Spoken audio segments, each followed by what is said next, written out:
Let's go right into meditation, so please find a comfortable position.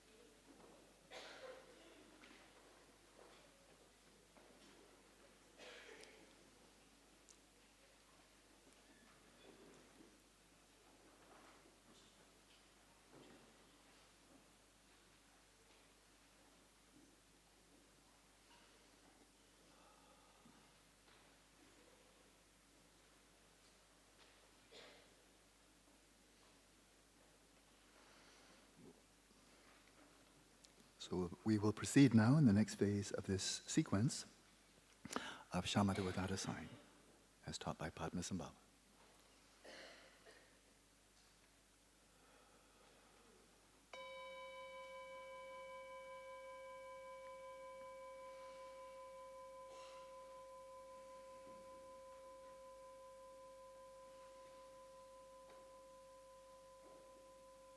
Settle your body, speech, and mind in the natural state.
And when your awareness is naturally settled, like a leaf that has drifted to the ground,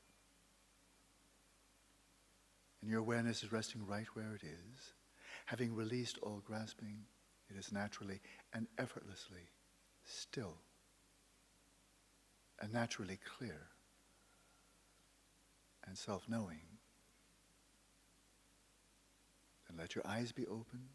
Evenly rest your awareness in the space in front of you without focusing on or meditating on anything.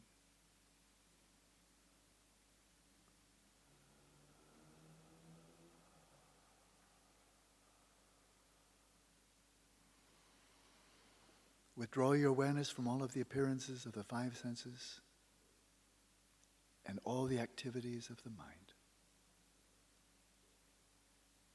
Invert your awareness right in upon itself, nakedly and without mediation.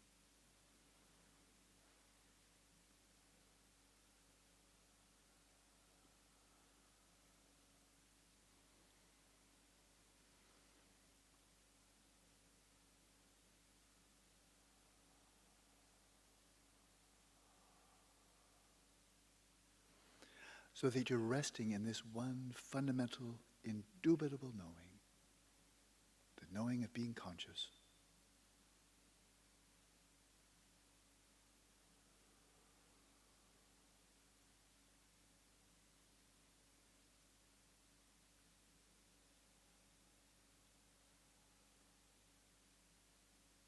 And you may pose to yourself a question. What is this consciousness of which I am aware? What's the nature of this phenomenon? And observe closely.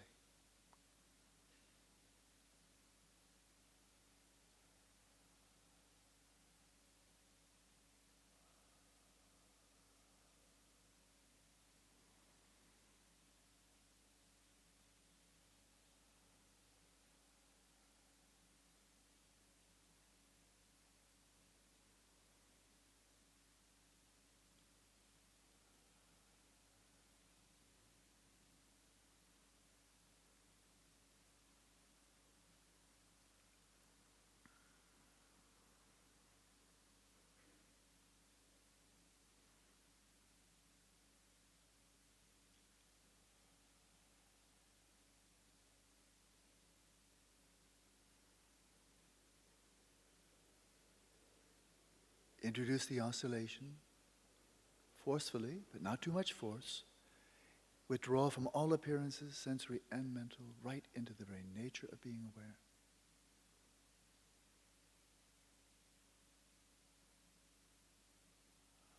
And then release, utterly release your awareness into space, with no object, no appearance, no thought, into a sheer, objectless openness.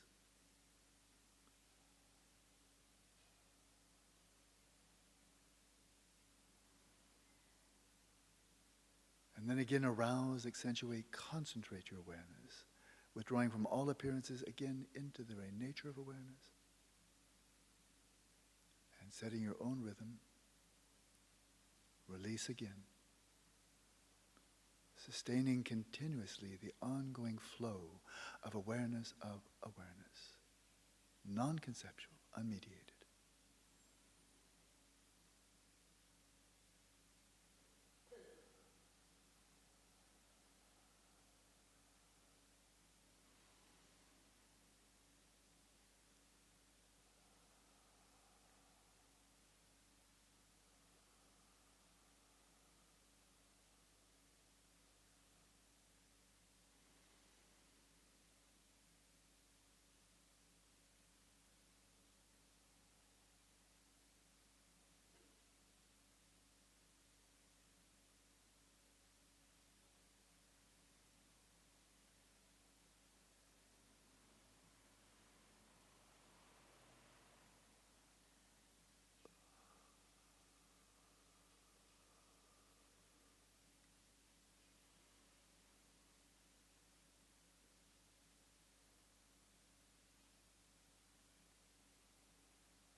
If you wish, continue this oscillation, arousing, focusing, inverting your awareness upon itself, but again with no sense of contraction, not coming into some small space inside your head. Nothing like that. Withdrawing from all appearances, including the appearance of your head. And then releasing, inverting, and releasing. Continue this oscillation, if you will.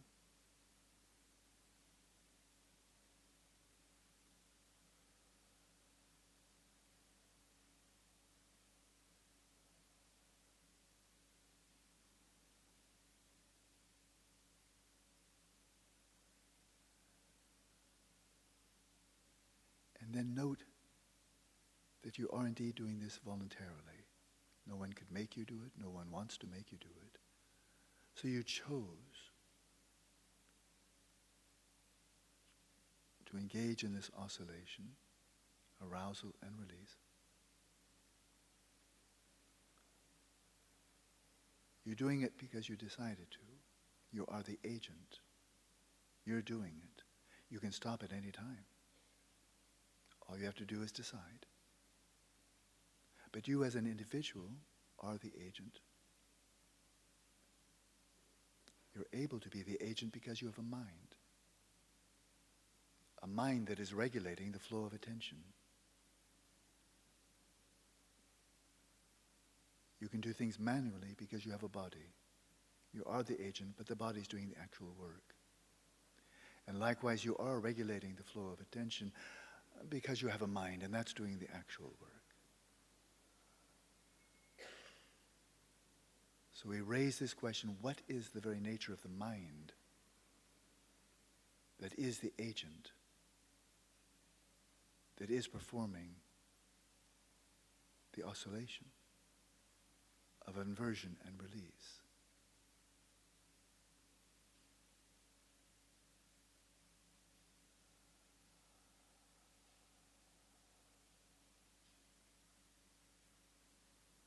So now as you continue this oscillation, now probe more deeply.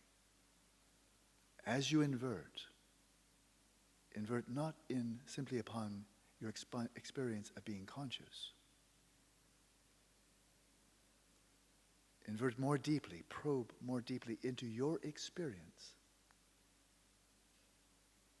of the mind that is regulating the flow of attention, the mind that is the agent. What is the mind that is controlling the flow of attention? Observe your experience of that agent as you invert. Examine closely.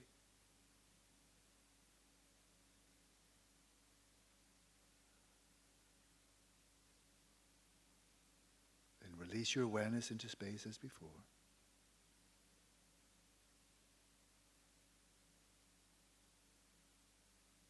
Invert again. Do you have a sense of doing this, of controlling this? The sense of you or the mind on which you are imputed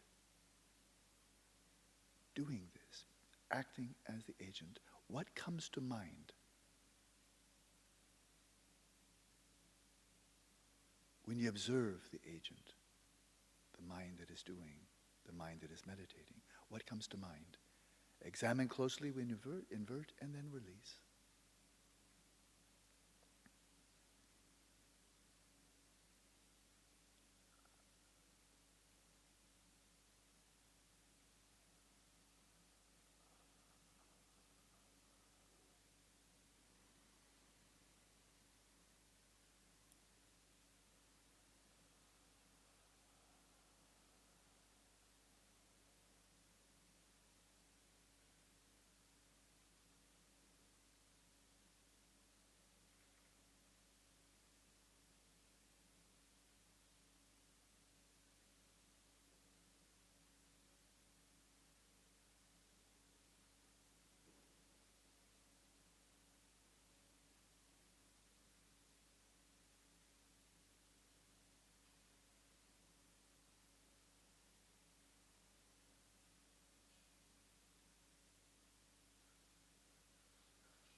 When you invert in upon your experience of the mind as agent, does something come to mind, some appearance? What do you sense? What do you experience? When you experience yourself with the mind as the doer, the meditator, does anything come to mind or nothing? Examine closely, probe deeply, and then relax.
of the cycle of inversion and release. Continue to stay or sustain homogeneously the flow of awareness.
When you invert in upon your experience of being the agent, does something come to mind? Any appearance of any kind? And if so, is that actually an appearance of the agent? Or is it simply an empty appearance? Not pointing to any underlying reality. What is the nature of your experience of being the agent of all of your activities? And in this case, of controlling the flow of attention. How do you experience it? What comes up?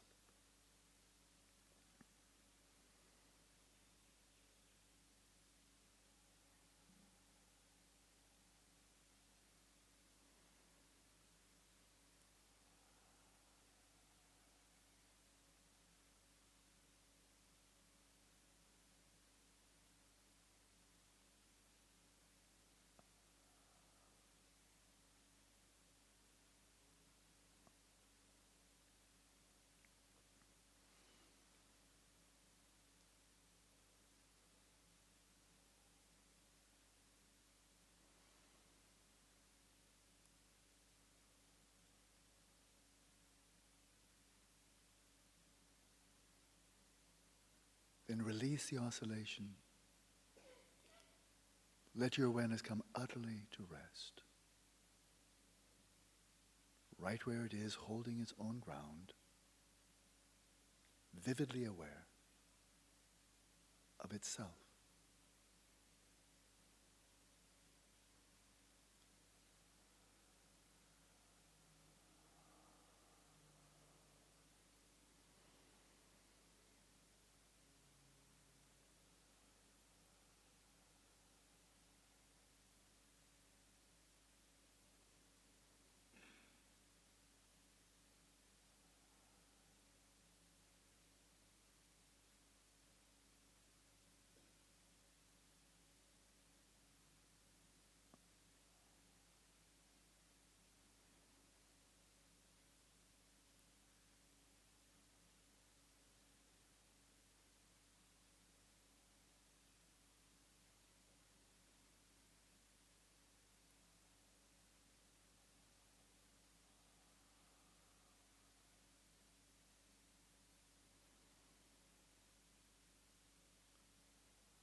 So in this practice, we're taking the role something like that of a civil engineer.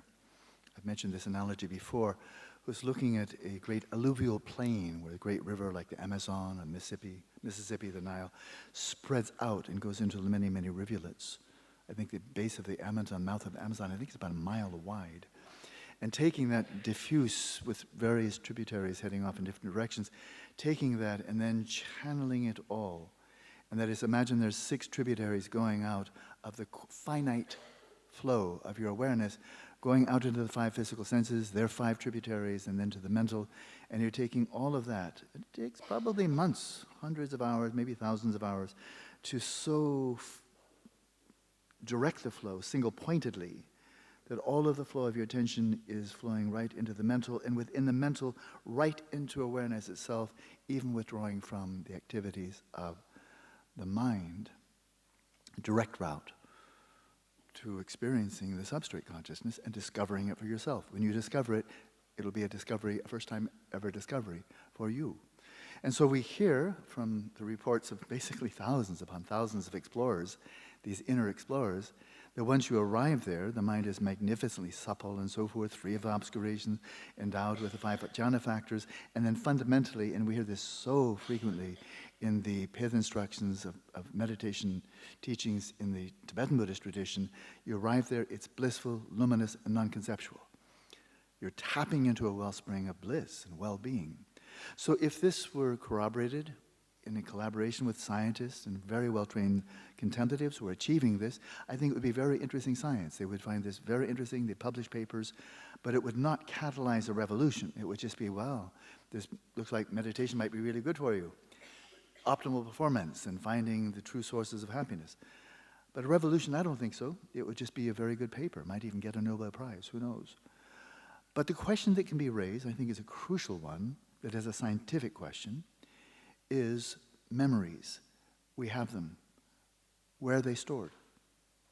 Now we know perfectly well, and everybody knows this, Tibetans knew this before, that if you have brain damage, a horse kicks you in the head, you may not think so clearly, you may lose some of your memories. You know that if you damage something up here, it may impair your mental faculties.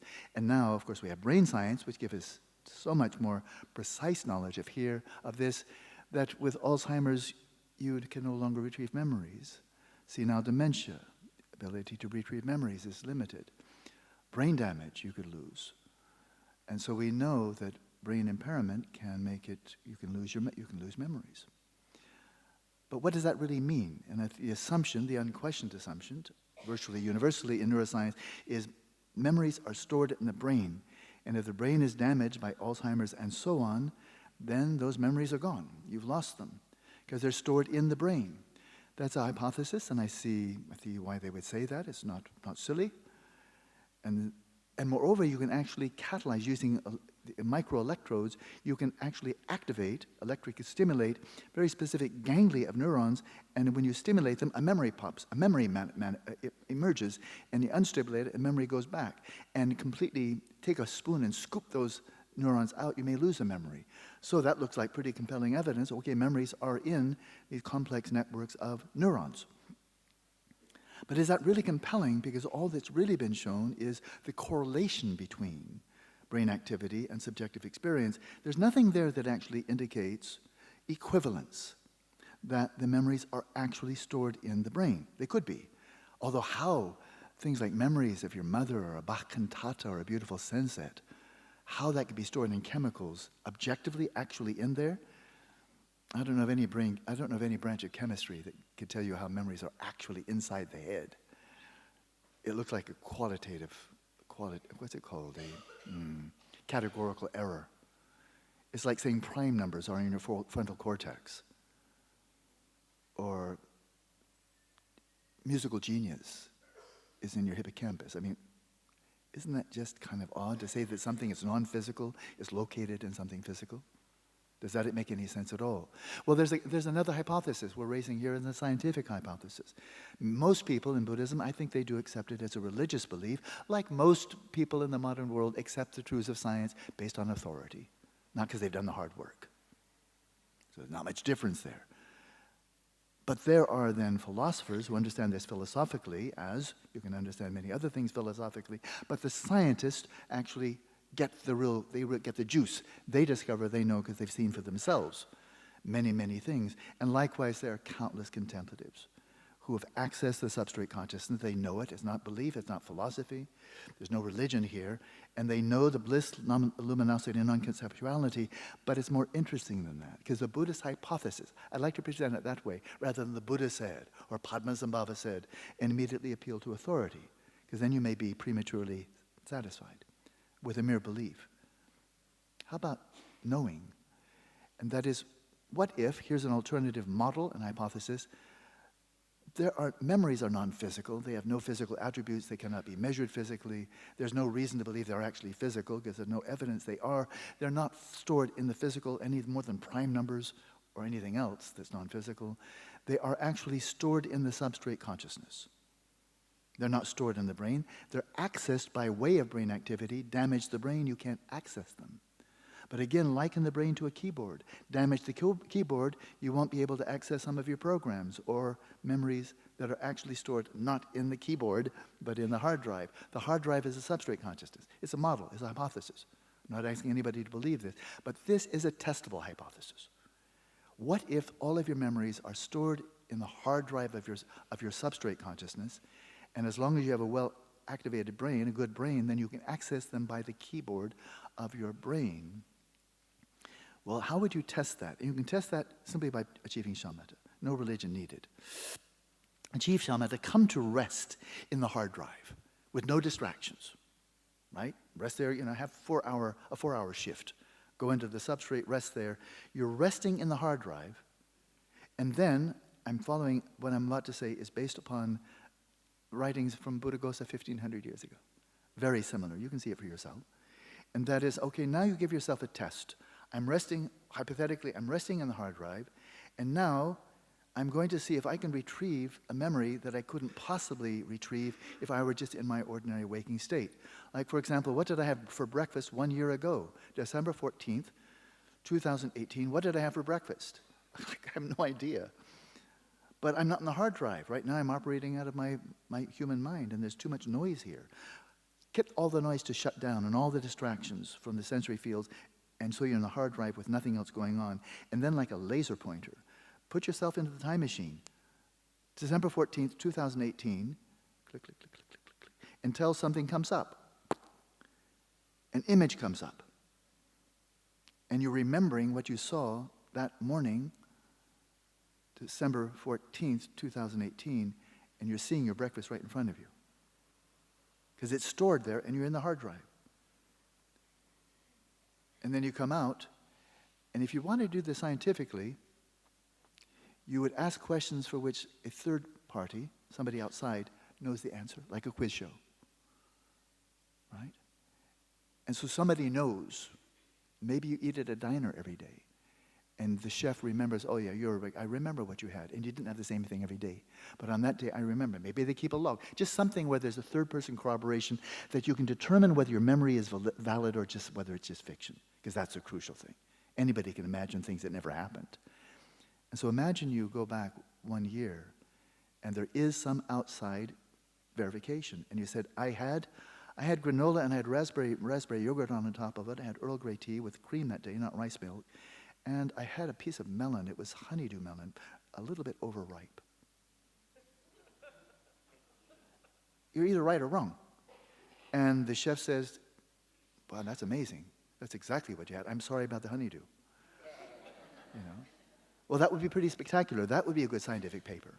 Because I saw a documentary just, within the last couple of months of 2 individuals, one English and one American, both rather young, a man and a woman, independently, and both of them had these phenomenal memories. They could remember everything.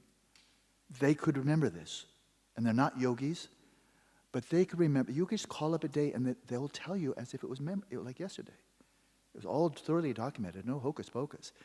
And the woman, I remember her saying, they don't remember everything all the time, but they just dial up and bam, they get it. And they get right answers every single time. And the woman said, actually, this can be quite painful, because if I remember a painful event, I'm remembering it just as painful as if it had yesterday. So this is possible in principle. The evidence is there. Extremely unusual. But now, tap into the hard drive. You get a right answer. That would be very interesting. I didn't have that ability. I wasn't remarkable like those two people, but I achieved Shamatha, and I could remember what I had at breakfast for a year ago. Scientists say, that's impressive. Can you do more? Okay, dial it. Let's go quickly here. 10 years ago. Let's just keep it simple. The same chef, the same diner. What did you have? It could be anything. Where did you go for vacation? What did you have? Give a date and give something very specific for which somebody knows the answer. Otherwise, who knows whether it's true or false. Just dial it back. Go back 10 years. Breakfast. Yes, right. Good. Go back 20 years. Yes. If you're still doing it, and this is what Buddha says, do it until you get right answers, and you should get it on the first shot. Then, all right, let's imagine you're 69, I'll take myself, and I'm getting veridical memories from the time of age 5, 4, 3, check with my, whatever, but you must know what the right answer is, and I'm coming up with these veridical answers. So now they're really getting their minds blown. This is really quite phenomenal. This is a trainable ability that when you're in the hard drive, you can retrieve any of these memories. Rapid access memory, RAM, pull out breakfast, whatever you like. And then a Buddhist jumps in and said, okay, you're retrieving accurate memories from the age of 2. Okay, 69-year-old, I would like to give you a target. What did you have for breakfast on December 14th, 1948? 2 years before I was born. Please check. Roll it back.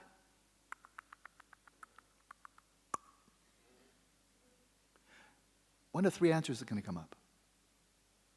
It's logic. Sorry, no signal. Sorry, I looked. I'm not seeing anything at all. It's a possibility. Alan Wallace didn't exist back then, so that's a real possibility. Could be. Number 2, second possibility, wow, I was Cleopatra. And I was drinking champagne from France. And beef from Italy. No, you weren't. So what could come up could be complete fantasy, fiction, wrong, demonstrably wrong. You remember something that never happened. No, in my last life, I wasn't Cleopatra. No matter what, she wasn't there in 1948. So that's okay, could be wrong. Or it could be, and I'm making this up, of course, it could be, wow, I'm this old Tibetan monk who's the attendant to a great Lama. And I'm having my regular, I'm having tsamba, parched barley meal, and some really good Tibetan milk, Tibetan tea mixed in. And today I had some turnip and a couple of dried apricots on the side. I'm really enjoying it. And a big bowl of good, buttery, finger-licking Tibetan tea. And my Lama's name is this. He's such and such Rinpoche. And I live in this monastery. And my room's over there. Yeah, I remember breakfast. I have it all by myself, right after I've served the Lama. Come out. I just made that up. No pretense here. And they said, okay, let's check it out. Because they couldn't know it's coming. Is there such a Lama? Did he have, by the way, what's your name? Oh, Denzin Pelge. What's your Lama's name? This. Tell me the names of other people. Go back and get a little bit more data. Okay, and then they track him. Is there such a Lama? Did he such have an attendant? Is it in the place described? Or is this make-believe? You just made it all up. Well, they could find out. That's something that they could check. And then the good scientists would say, okay, this got suddenly really, really interesting. Let us, we scientists, who don't really believe in reincarnation, but we're open, let's get a lot more detail here. What did I say? Tenzin Pelge? Okay, check out. We're going to do some real research here. We're going to find out, did he have any siblings? Who ordained him? What are the names of his parents? When did he become the attendant of this Lama? We're going to get a lot of background information. And we're not going to tell the person, not going to tell me, not going to tell this guy. They're going to get a lot of facts. And they say, okay, Alan, go back into Samadhi. We'll go back into the hard drive.